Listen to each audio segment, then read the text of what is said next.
13 black celebrities who aged terribly. You won't believe what happened to them. They were once powerful, glamorous, and seemingly unstoppable. But years later, some became almost unrecognizable. Behind these shocking transformations were stories far more complicated than simple aging, devastating illnesses, addiction, dramatic weight changes, career pressure, and personal battles hidden from the public. From Richard Pryor's heartbreaking struggle with multiple sclerosis to Etta James's turbulent health journey and Luther Vandross' life-changing stroke, these black legends discovered that fame could never guarantee protection from time or tragedy. But which transformation will surprise you the most? Stay until the end, because some stories may completely change how you remember these icons. Before we begin, subscribe to Golden Black Legends, hit the like button and tell us in the comments which legendary star you'll never forget. Richard Pryor. Richard Pryor was once a human explosion. On stage, a lean, restless performer whose face, voice, and entire body could transform into characters within seconds. Born in Peoria, Illinois in 1940, Pryor became one of the most influential comedians in American history. During the 1970s and early 1980s, his fearless routines about race poverty, relationships, and his own failures helped redefine stand-up comedy. Films including Silver Streak, Stir Crazy, and Brewster's Millions made him a major Hollywood star. Yet, the energetic man audiences remembered would undergo a heartbreaking physical transformation.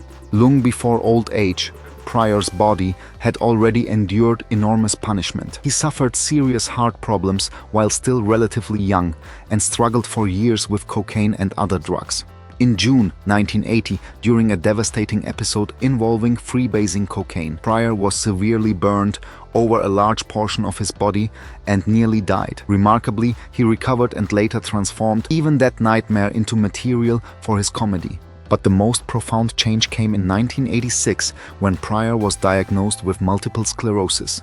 The neurological disease progressively robbed the famously physical comedian of strength, coordination, mobility, and eventually much of his ability to communicate. By the late 1990s, he relied on a motorized wheelchair, and interviews showed how dramatically his movements and speech had slowed. In 1998, Pryor described living with considerable pain and frustration as the disease increasingly limited his ability to express himself. The contrast was painful. A performer, once famous for pacing across stages and turning every gesture into comedy, was increasingly confined by a body he could no longer command.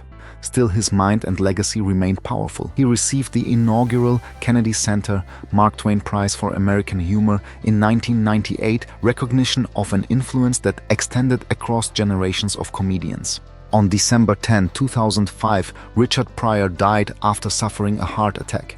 He was 65. His later appearance was not simply the result of aging, and it should never be reduced to ridicule. It documented a long struggle with serious illness, a visible transformation that made the distance between the unstoppable Richard Pryor of his prime and his fragile final years especially heartbreaking.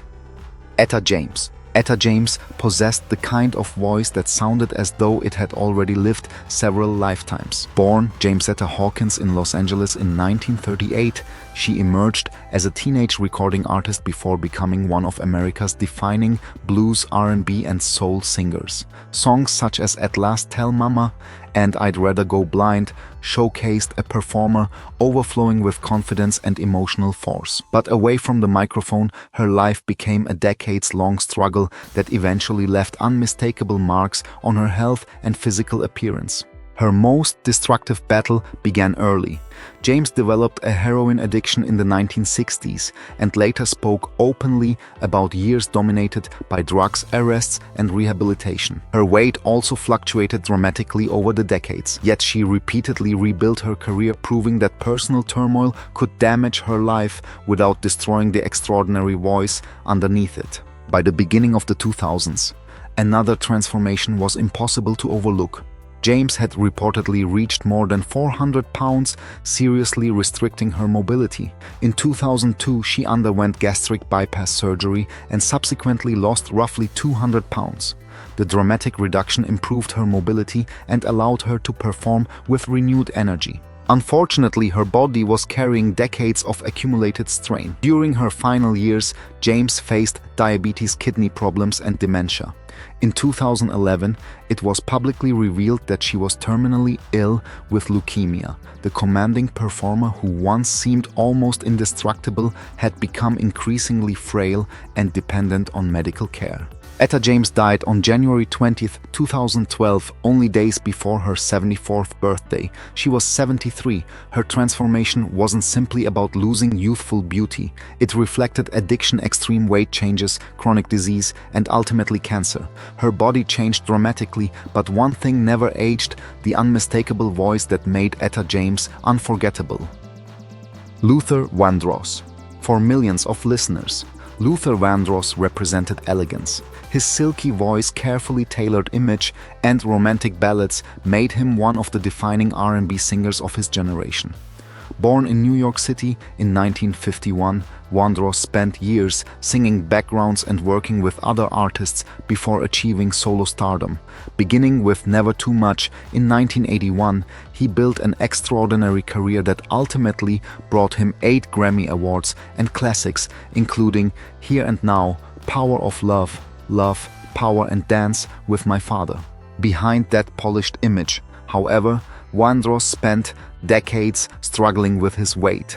His size changed noticeably throughout his career as he repeatedly lost significant amounts of weight and later regained it. He also lived with diabetes and hypertension, 2 conditions that increased the seriousness of his health risks. Then in April 2003, everything changed. Just days before his 52nd birthday, Vandross suffered a severe stroke at his Manhattan home. He spent weeks hospitalized and required extensive rehabilitation. The stroke affected his ability to speak and sing, creating a heartbreaking contrast with the effortless performer audiences remembered commanding concert stages. Ironically, while Vandross fought to recover, his music reached another extraordinary peak. Dance with My Father became one of his most celebrated albums. At the 2004 Grammy Awards, he won 4 awards, including Song of the Year for the title track. Unable to attend, Vandross appeared through a pre-recorded message, giving fans a glimpse of his difficult recovery. He never returned to the performing life he once commanded. Luther Vandross died on July 3, 2005, at only 54. His transformation wasn't ordinary aging. Years of weight struggles and serious health problems, followed by a catastrophic stroke, dramatically changed the vibrant entertainer audiences remembered. His body weakened, but recordings preserved that remarkably smooth voice exactly as millions first fell in love with it. Gary Coleman. Gary Coleman became one of television's most recognizable children almost overnight. Born in Illinois in 1968, he was only 10 when Different Strokes premiered in 1978. Playing Arnold Jackson, Coleman's comic timing, expressive face, and unforgettable catchphrase transformed him into a pop culture phenomenon. At the height of the sitcom's popularity, he was among television's most famous young performers.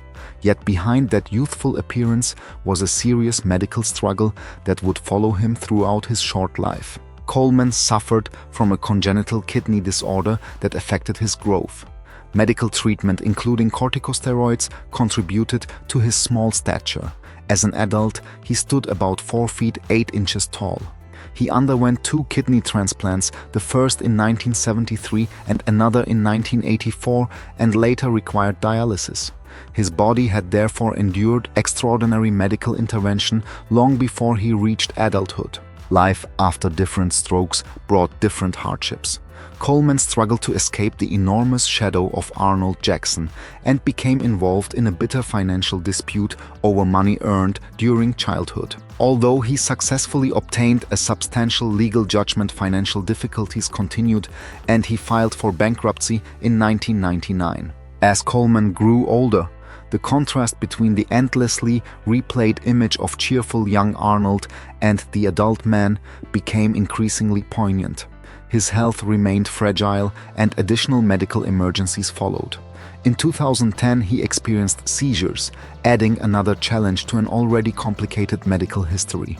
On May 26, 2010, Coleman suffered a fall at his Utah home that resulted in an intracranial hemorrhage. His condition deteriorated and he died 2 days later. He was only 42. Gary Coleman never actually reached old age, making his story different from traditional aging. His physical transformation reflected lifelong kidney disease, repeated treatments, and immense stress beginning in childhood.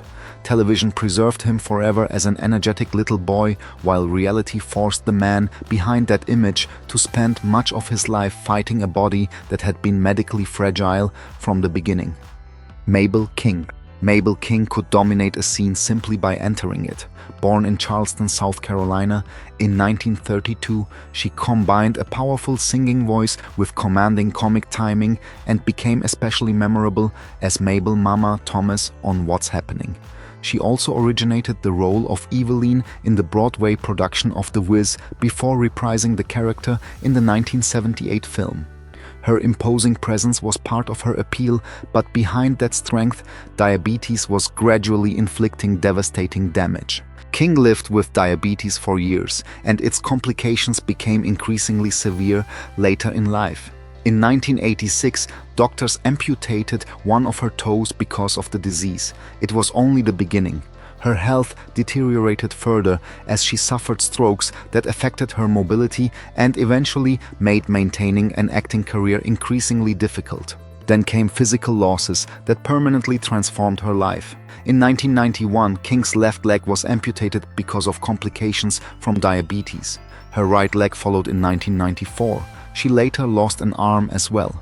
For a performer remembered for filling stages and screens with tremendous physical confidence, the contrast was heartbreaking. These changes were not cosmetic consequences of simply growing older, they resulted from severe chronic disease. King eventually lived at the Motion Picture and Television Country House and Hospital in California. By then, the woman audiences remembered from What's Happening and The Wiz had endured years of operations, restricted mobility, strokes, and other serious health complications. Mabel King died on November 9th at 66 years old. Her later years represent one of the most dramatic transformations in this story, but describing them simply as aging terribly hides the painful reality. Diabetes progressively took away her health independence and parts of her body. Yet it could never erase the commanding performer preserved on screen: bold, funny, powerful, and impossible to ignore. James Brown. James Brown was once pure electricity. Born in South Carolina in 1933 and raised in extreme poverty, he transformed himself into one of the most influential performers of the 20th century. Known as the Godfather of Soul, Brown built his reputation through explosive dancing, relentless touring, and songs such as Papa's Got a Brand New Bag, I Got You, I Feel Good, and Say It Loud, I'm Black and I'm Proud. In his prime, few entertainers could match his stamina. Even as he grew older, Brown continued performing with an intensity that seemed to defy time. But decades on the road inevitably took their toll. Brown developed several chronic health problems, including diabetes, and suffered from prostate cancer, which he successfully underwent surgery for in 2004. His later appearances showed an older, heavier, physically slower man than the tireless performer who had once dropped to his knees and sprung back up during elaborate stage routines. Yet, Brown refused to surrender the stage. Well into his 70s, he continued touring internationally, sometimes performing dozens of concerts a year. That determination made his final decline especially sudden. In December 2006, Brown became seriously ill and was admitted to Emory Crawford Long Hospital in Atlanta. Doctors diagnosed pneumonia. His condition deteriorated rapidly. On Christmas Day, December 25, 2006, James Brown died at age 73. Heart failure was cited in connection with his death while he was being treated for pneumonia. His passing shocked fans because he had remained professionally active so close to the end. Brown's later appearance was dramatically different from the athletic showman of his youth, but his story was more complicated than simply aging badly. Decades of punishing performances, chronic medical problems, and an extraordinary work schedule had accumulated on his body. The man who once seemed physically unstoppable eventually became vulnerable to age and illness. But when the music started, even an older James Brown could still summon flashes of the performer who changed popular music forever. Nell Carter. Nell Carter possessed a combination of humor, warmth, and vocal power that made audiences immediately pay attention. Born Nell Ruth Hardy in Birmingham, Alabama in 1948, she found success on Broadway before becoming a television star. Her performance in Ain't Misbehavin' earned her the 1978 Tony Award for Best Featured Actress in a Musical. Later, Gimme a Break turned Carter into one of the most recognizable black television performers of the 1980s. Behind her infectious personality, however, Carter endured serious personal and medical challenges. She struggled with substance abuse earlier in her career and later spoke about periods of emotional difficulty. Her weight also fluctuated substantially over the years, while diabetes became an increasingly important part of her health story. An especially frightening crisis arrived in 1992. Carter experienced severe headaches and was diagnosed with brain aneurysms. She underwent 2 operations, surviving a medical emergency that could easily have ended her life. She eventually returned to work, demonstrating remarkable determination, but her body had already endured considerable strain. Carter continued acting throughout the 1990s and into the early 2000s. Her later appearance differed considerably from the energetic Broadway performer audiences had first encountered decades earlier. Yet it would be misleading to attribute those changes simply to age.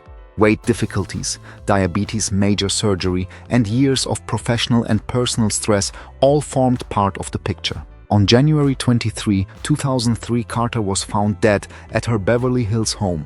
She was only 54. The Los Angeles County coroner determined that the probable cause was heart disease with diabetes, listed as a contributing condition. Nell Carter therefore never reached traditional old age. Her transformation happened while she was still relatively young, making her story especially poignant. The woman who spent years making audiences laugh was simultaneously managing health problems that viewers could not fully see. Her final chapter should not overshadow her accomplishments. Carter survived addiction, major brain surgery, career uncertainty, and chronic illness while continuing to perform. Her body became increasingly vulnerable, but the personality audiences loved remained unmistakably hers. Billy Preston. Billy Preston seemed born for music. Born in Houston in 1946 and raised in Los Angeles, he was already performing professionally as a child. His extraordinary keyboard ability eventually placed him beside some of the biggest names in popular music, including Ray Charles, Sam Cooke, the Rolling Stones, and the Beatles. His contribution to Get Back was so significant that the single was officially credited to the Beatles, with Billy Preston an exceptionally rare distinction. Preston also became a major solo artist. Will It Go Round in Circles reached #1 on the Billboard Hot 100 in 1973, followed by another chart topper, Nothing from Nothing, in 1974. During this period, his enormous Afro-infectious smile, colorful clothing, and energetic keyboard performances made him instantly recognizable. Behind that joyful image, Preston's private life became increasingly turbulent. He struggled with cocaine and other drugs and experienced serious legal problems during later decades. Financial difficulties also complicated his career. The youthful musician, remembered from performances with the Beatles, gradually became an older man, carrying the visible effects of years of personal and physical hardship. Eventually, Preston's medical problems became critical. He suffered from hypertension and kidney disease and received a kidney transplant in 2002. Unfortunately, the transplant eventually failed, forcing him back onto dialysis. His health continued deteriorating even while he remained musically respected and professionally connected to other major artists. In November 2005, Preston fell into a coma. Contrary to exaggerated versions of his story, it is safer not to reduce this final medical crisis simply to a drug overdose. His documented kidney disease and related health complications were already extremely serious.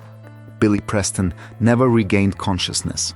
He died on June 6, 2006, in Scottsdale, Arizona, at age 59. The contrast between Preston's youthful image and his final years was striking. But behind that transformation was more than aging: addiction, legal difficulties, hypertension, kidney failure, dialysis, and decades of accumulated strain. His body ultimately failed far too early, while the joyous keyboard performances he left behind remain permanently young. Mary Wells. Mary Wells entered the 1960s looking like a star destined to remain at the center of American music. Born in Detroit in 1943, she overcame childhood poverty and serious illness before becoming Motown's first major female solo star. Her smooth voice and glamorous image helped establish the young label, while songs including You Beat Me to the Punch, Two Lovers, and especially My Guy made her nationally famous. In 1964, My Guy reached #1 on the Billboard Hot 100 at only 21. However, Wells left Motown following a contractual dispute. She continued recording for other labels, but she never again achieved the extraordinary commercial momentum of her Motown years. Nevertheless, she remained active as a performer and retained an important place in the history of soul music. The most devastating transformation came much later and had little to do with ordinary aging. Wells was a longtime smoker. In 1990, after experiencing serious problems with her voice, she was diagnosed with laryngeal cancer. For a woman whose identity and livelihood depended upon singing, the diagnosis was particularly cruel. Treatment severely affected her ability to speak and sing. Wells underwent surgery and other cancer treatments, and her weight reportedly dropped dramatically. Medical expenses also became overwhelming. With inadequate insurance and limited financial resources, the former Motown superstar faced severe economic hardship. Friends and fellow performers participated in benefit efforts to help with her expenses. Images from this period revealed a painfully different Mary Wells from the radiant young singer who had performed My Guy decades earlier. She appeared extremely thin and physically weakened as cancer and its treatment progressed. Mary Wells died on July 26, 1992. She was only 49.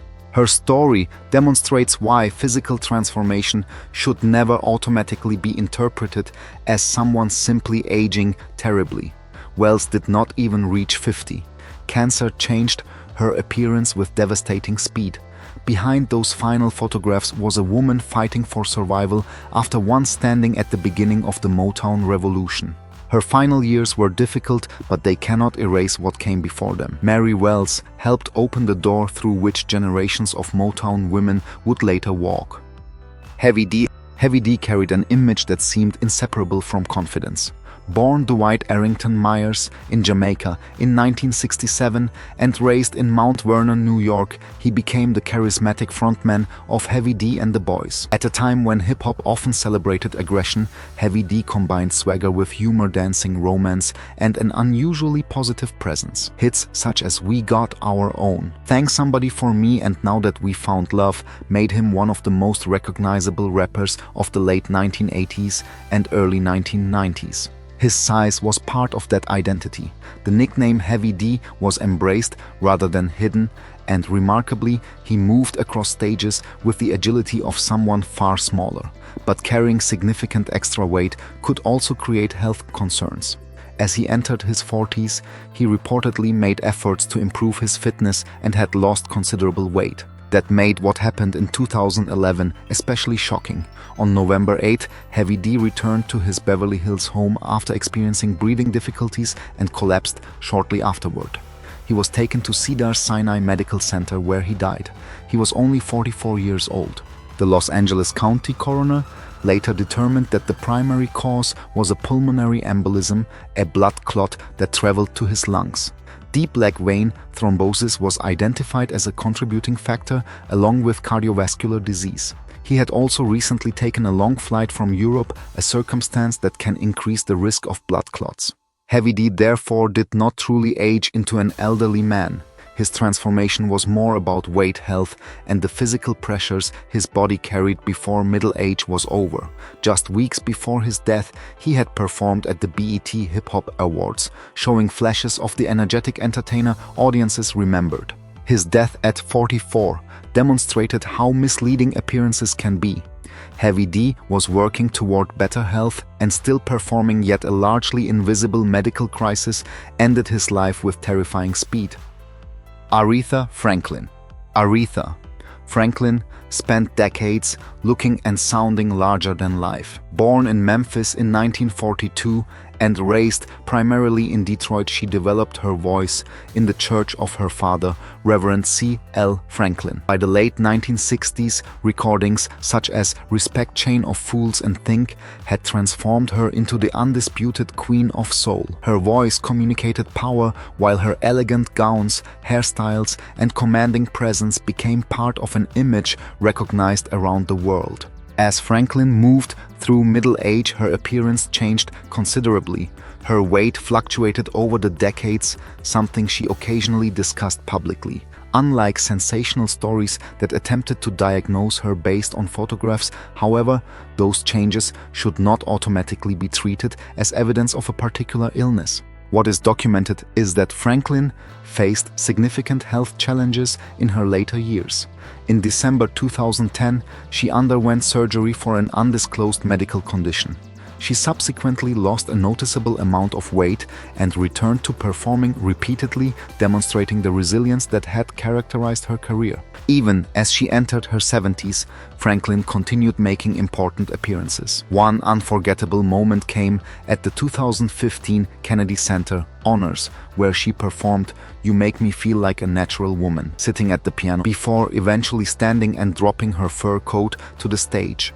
Franklin produced a performance powerful enough to bring President Barack Obama to tears. Behind those triumphant moments, however, she was privately dealing with a serious illness. Franklin's family later confirmed that she had advanced pancreatic neuroendocrine cancer, a rare form of pancreatic cancer. By 2017 and 2018, her declining health had forced her to cancel performances.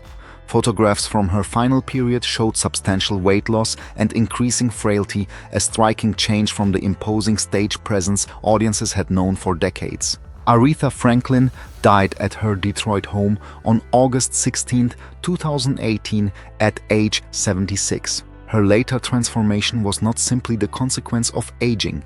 Serious illness changed her body, but it never diminished her stature. The Queen of Soul became physically fragile. Culturally and musically, she remained enormous. George Foreman. Few public figures transformed as dramatically or as successfully as George Foreman. Born in Marshall, Texas in 1949 and raised in Houston, Foreman emerged from a troubled youth to win an Olympic heavyweight gold medal in 1968. As a young professional boxer, he looked intimidating, muscular, serious, and devastatingly powerful. In 1973, he demolished undefeated heavyweight champion Joe Frazier, knocking him down 6 times in 2 rounds to capture the world championship. Then came the fight that changed his image forever. Muhammad Ali defeated Foreman in the legendary 1974 Rumble in the Jungle. Foreman continued boxing but retired in 1977 following a profound spiritual experience, becoming an ordained Christian minister. During nearly a decade away from professional boxing, his body changed dramatically. The frighteningly lean heavyweight of the 1970s became considerably heavier and older looking. When Foreman announced a comeback in 1987 at age 38, many observers treated it as a joke. His slower movements, rounder physique, and relaxed personality seemed completely removed from the destroyer of his youth. Foreman turned those differences into strengths. Rather than pretending to be young, he fought patiently and used intelligence, positioning, and extraordinary punching power. On November 5, 1994, at age 45, he knocked out Michael Moorer to regain a version of the heavyweight championship, becoming at the time the oldest man ever to win a major heavyweight world title. Outside boxing, his transformation became even more remarkable. The once intimidating fighter developed into a smiling television personality and enormously successful entrepreneur associated with the George Foreman grill. His later appearance, bald, heavier, gray-bearded, and cheerful, became arguably as famous as his youthful fighting image. Foreman died on March 21, 2025 at age 76. Unlike many people in this video, George Foreman is not a strong example of tragic physical decline. He certainly aged dramatically, but his older appearance accompanied an extraordinary second act rather than collapse. His story works best as a contrast. Sometimes looking completely different with age doesn't mean life became worse. For Foreman, getting older produced perhaps his greatest victory. Della Reese. Della Reese possessed a presence that could feel comforting and commanding at the same time. Born Della Reese, Patricia Early, in Detroit in 1931, she began singing professionally while still young and eventually became a successful gospel, jazz, and pop vocalist. Her 1959 recording, Don't You Know, became a major hit, but Reese refused to remain confined to music. She later built a substantial acting career and became beloved to another generation as Tess on the television drama Touched by an Angel. Behind that warm, public image was a body that survived several frightening medical crises. One of the most serious occurred in 1979 when Reese suffered a brain aneurysm while appearing on The Tonight Show. She underwent surgery and survived, returning to work rather than allowing the experience to end her career. Years later, another challenge emerged. Reese was diagnosed with type 2 diabetes. She became public about managing the condition, discussing changes to her diet, exercise, and medication while encouraging others to take diabetes seriously. By the time Touched by an Angel became a major television success during the 1990s, Reese was already in her 60s. Audiences watched her continue working as she moved naturally into older age. Her appearance changed, her hair grayed, her movements became slower, and age gradually softened the powerful physical presence of her younger years. But she continued performing with remarkable authority. Health increasingly influenced her later career. By her 80s, Reese used a wheelchair at times and eventually retired from acting. Yet unlike stories involving addiction or sudden catastrophic decline, her later appearance reflected a combination of genuine aging and long-standing medical challenges. Della Reese died at her California home on November 19, 2017 at age 86. Her inclusion under a title such as Aged Terribly therefore requires important context. Reese certainly became physically frailer, but she also lived into her mid-80s after surviving a brain aneurysm and managing diabetes for years. What photographs cannot show is the endurance behind that transformation. Della Reese didn't simply grow old in front of an audience. She survived long enough for several generations to know her as a singer, actress, television star, and finally an elder whose strength remained visible even when her body began slowing down. Time changes every phase, but for these black legends, the transformation often carried stories far deeper than appearance. Behind the weight, changes, fading strength, and visible signs of age were serious illnesses, demanding careers, personal struggles, and battles the public rarely understood. Richard Pryor, Etta James, Luther Vandross, Mabel King, Aretha Franklin, and the others remind us that fame can preserve an image, but it cannot protect the human body forever. So here's the question. Should we describe these stars as having aged terribly, or should we see their later appearances as evidence of everything they survived? Tell us what you think in the comments. If you value stories that look beyond the spotlight, subscribe to Golden Black Legends like this video and join us for the next unforgettable story.